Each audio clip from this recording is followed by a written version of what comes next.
Hey, welcome to our first episode of A Strive for Success. Today we'll be sitting in with a designer, CEO/founder of Ranx Wear. This person is also a nominee in this year's nationwide Scotiabank Entrepreneurial Challenge. Alphonso Johnson, what's going on? How you doing? I'm good. Alright, first of all I want you to tell the people, Ranx, what's that about? Well, Ranx is everything, and it's a clothing company started years ago when I first learned that my children's mother was pregnant, and I always said that when and if I ever have children, then I want to make sure that I leave something there for them, some legacy. I mean, I look at all these other fashion designers doing it, leaving legacies, from overseas, and I feel I can do the same thing for my children as well. Okay, so I guess that's the reason for your business success, right? That's right. All right, so I want you to tell us how was it thriving through the global recession?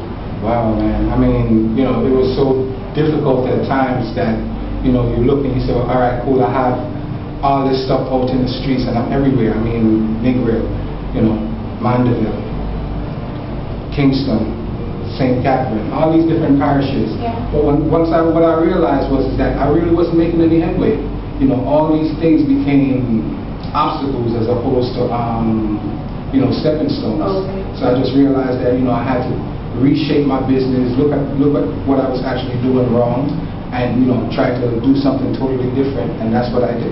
So what about the competition? Well, the competition, when I heard about the competition, I was really ecstatic because I really believe that this was like telling the story of my life. Okay. I mean, if you want a success story, then you actually looking at Ranx Wear because, for one, it's never been an easy road, right? I mean, you constantly have to be outsourcing things, dealing with, shiesty individuals, and, it's never really coming out good, but at the same time, you're still doing business. Okay.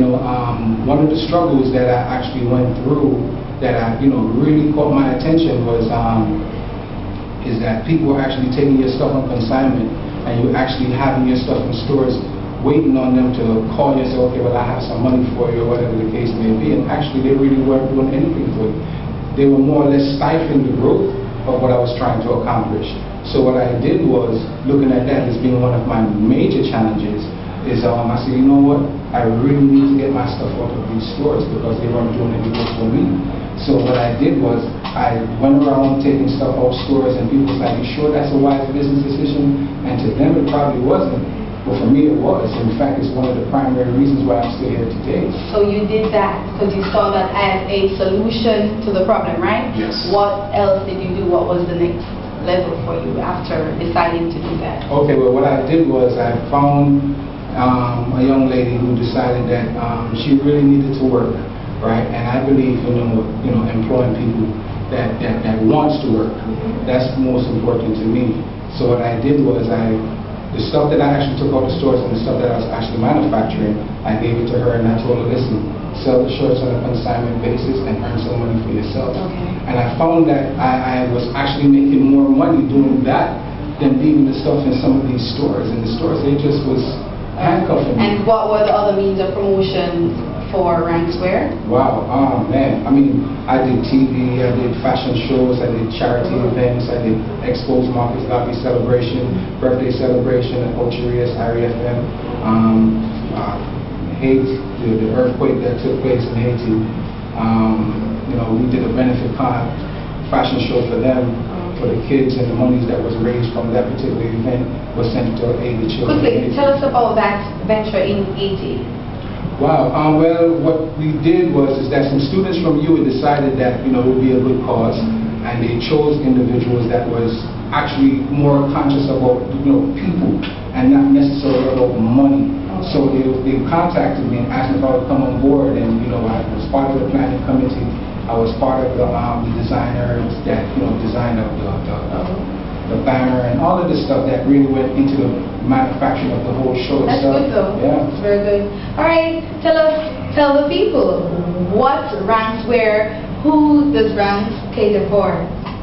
Okay, well, hey people, as far as what Ranx Wear is the clothing line that actually illustrates everything about Jamaica. And when you look at Ranx Wear, you're actually looking at a serious representation of what the country really manifests. It's not something that, you know, highlight negativity. It's really about highlighting the positive things, you know, that Jamaica actually entails. You know, it's about celebrating our heroes, celebrating our people, you know, welcoming the world to what, you know, Jamaica has to offer. I believe that Ranx Wear is one of the top brands in Jamaica that can, you know, excel out to the world and let the world know that productivity is actually here, creative people are actually here, right? And if given the opportunity to go further in this competition, then you will see what Ranx Wear really has to offer. Well, thank you for watching. I'm your host, Aisha Friendly. Alphonso Johnson, the last word? Sure. Real, authentic, and naturally exciting. Go out and vote in the nationwide Scotiabank Entrepreneur Challenge. Vote for Alphonso Johnson. Get your family to vote. Get your friends to vote. Press the like button over and over and over, and you'll be voting for a winner. Ranx Wear.